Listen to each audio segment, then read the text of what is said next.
চলচ্চিত্রটি ১৯৭৫ সালে শুরু হয়। আমরা একটি বাগান দেখতে পাই যেখানে কিছু শিশু খেলছে। তাদের মধ্যে লরা নামের একটি মেয়ে আছে যে দত্তক নেওয়া হয়ে খুব খুশি। এরপর দৃশ্যটি চলে যায় এক ২০ বছর বয়সী নারীর দিকে। এখন আমরা লোরাকে একজন প্রাপ্তবয়স্ক হিসেবে দেখি যে বিবাহিত এবং তার একটি ছেলে আছে।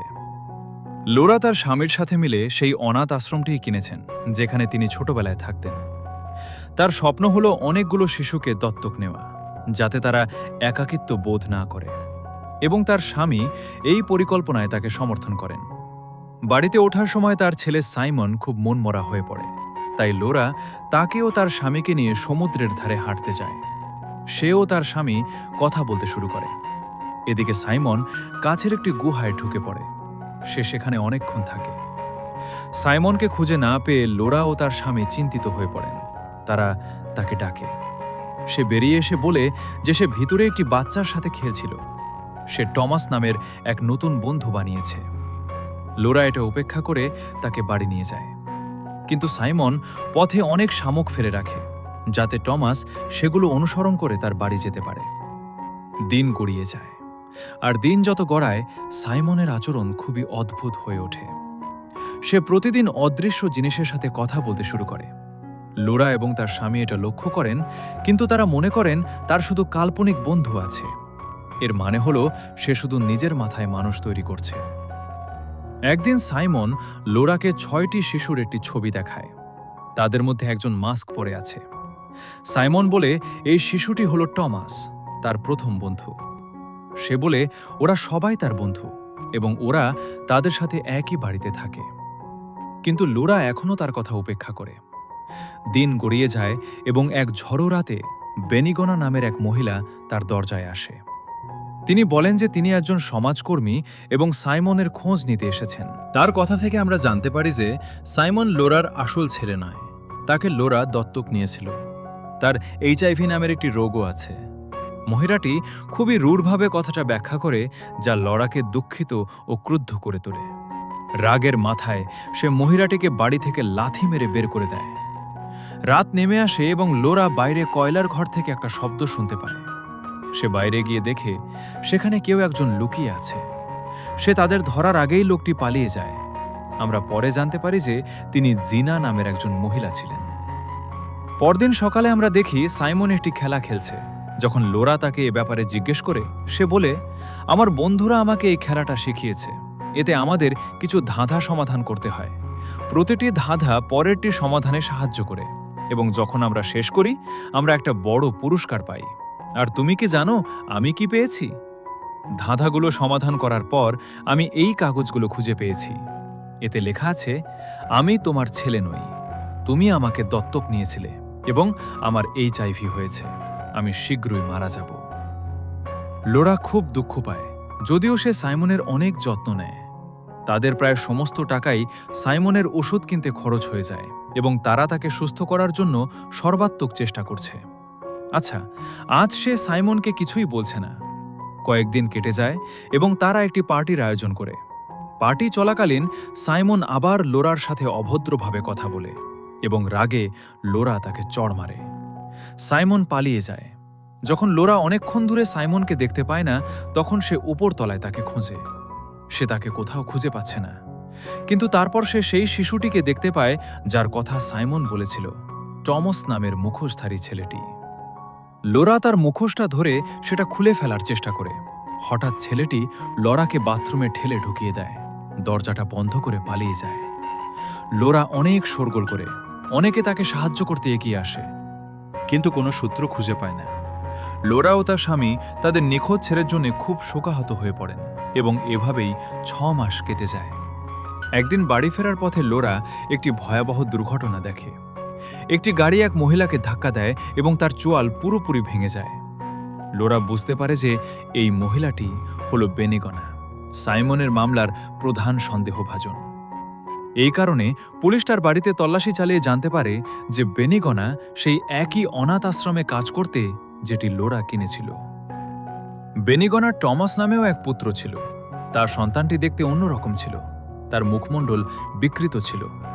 সেই কারণেই টমাস সব সময় মুখোশ পরে থাকত। কিন্তু একদিন দুষ্টু ছেলেমেয়েরা তাকে খেপিয়েছিল এবং তার মুখোশটা খুলে ফেলতে বাধ্য করেছিল। টমাস নিজের চেহারা নিয়ে খুব লজ্জিত বোধ করল। সে পালিয়ে গিয়ে সেই একই গুহায় লুকিয়ে পড়ল যেটা আমরা আগে দেখেছিলাম। রাতে বিশাল ঢেউ গুহায় আছড়ে পড়ল এবং টমাস ডুবে গেল।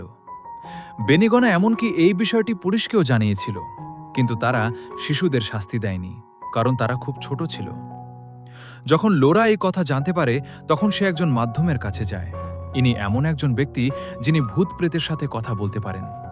সে মাধ্যমটিকে অনাথ আশ্রমটি সম্পর্কে সবকিছু বলে, বেনিনিয়া আর টমাস সম্পর্কেও। লোরা বলে, আমি জানতে চাই আমি চলে যাওয়ার পর এখানে কি হয়েছিল।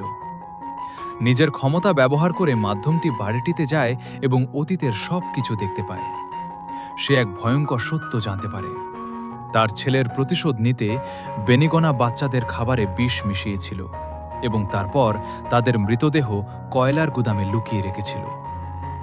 যদিও ভবনটি সরকারের মালিকানাধীন ছিল, বেনিনিয়া নিরাপদ বোধ করত। কিন্তু যখন লোরা বাড়িটা কিনল, বেনিনিয়া ধরা পড়ার ভয়ে ভীত হয়ে পড়ল। সেই কারণেই সে সেই ঝোড়ো রাতে চালাঘটায় ঢুকে পড়েছিল। সে প্রমাণগুলো লুকাতে চেয়েছিল। এই মুহূর্তে লোরার মনে পড়ে যায় পাজর খেলার সময় তার ছেলে তাকে যে তালাটা দিয়েছিল সেটার কথা। সে সব জায়গায় তালাটা পরীক্ষা করে।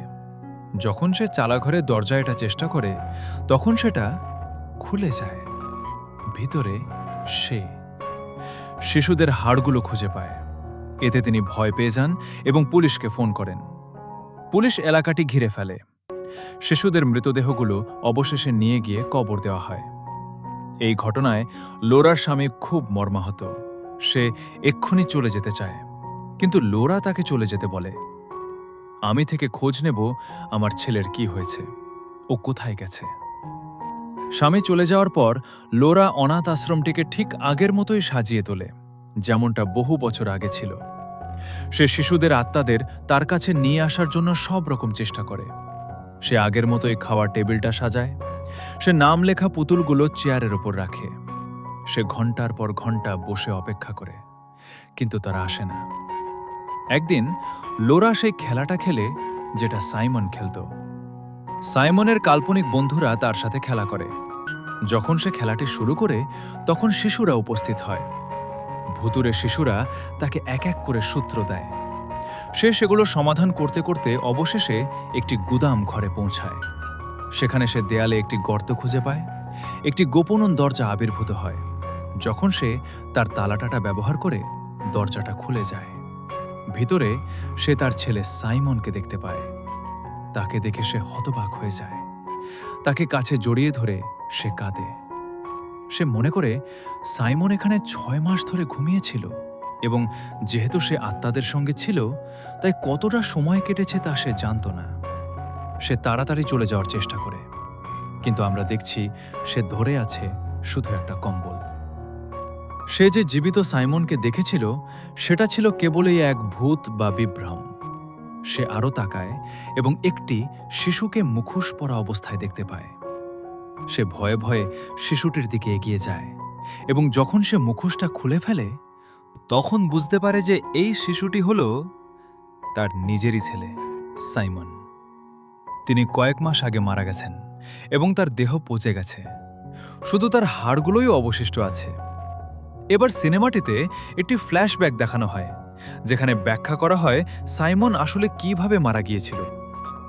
পার্টির দিন যখন লোরা দুর্ঘটনাবশত সাইমনের মৃত্যুর কারণ হয়েছিল, তখন আত্মারা সাইমনকে এই গোপন ঘরে নিয়ে গিয়েছিল। যখন লোরা তাকে খুঁজতে এলো, সাইমন তার থেকে লুকিয়ে পড়ল। কিন্তু পরে যখন সে চলে যাওয়ার চেষ্টা করল, সে বের হতে পারল না। এর কারণ ছিল লোরা আগে যে ভারী লোহার পাইপগুলো ফেলেছিল, সেগুলো দরজাটা আটকে দিয়েছিল। সে সাহায্যের জন্য চিৎকার করে কাঁদছিল। লোরা প্রায়ই দেয়াল থেকে শব্দ শুনতে পেত, কিন্তু সে জানত না যে ওটা তার ছেলের শব্দ। বেচারা ছেলেটা খুব ক্লান্ত হয়ে সিঁড়ি থেকে পড়ে গেল এবং মারা গেল। এবার লোরা তার মৃত সন্তানকে কোলে নিয়ে আবার উপরে ফিরে যায়। সে তার স্বামীর দেওয়া হাড়টা খুলে মেঝেতে রেখে দেয়। এরপর তাকে অনেকগুলো ঘুমের ওষুধ হাতে ধরে থাকতে দেখা যায়। তার কণ্ঠস্বর চিনতে না পারা এবং তাকে বাঁচাতে না পারার জন্য সে অনুশোচনা করে। সে মনে করে যে যদি তার ভুলের কারণে তার ছেলে মারা যায় তবে সে আর বাঁচতে চায় না, তাই সে সবগুলো বড়ি গিলে ফেলে। এরপর দৃশ্যটি লোরাকে দেখায় আত্মিক জগতে। সে এখন তার ছেলে এবং ভুতুরে বাচ্চাদের সাথে একই বাড়িতে আছে। সাইমন তাকে থেকে যেতে এবং তাদের সকলের যত্ন নিতে অনুরোধ করে। লোরা সানন্দে রাজি হয়। সিনেমার শেষে লোরার স্বামী তার ও সাইমনের অন্ত্যেষ্টিক্রিয়ায় যোগ দেন। এরপর সে শেষবারের মতো বাড়িটাতে ফিরে যায়। সে মেঝেতে হাড়টি খুঁজে পায়। হঠাৎ দরজাটা খুলে যায় আর লোকটা হাসে। সে জানে যে লোরার আত্মাই তার জন্য দরজাটা খুলে দিয়েছিল। এরপর সিনেমাটি শেষ হয়ে যায়।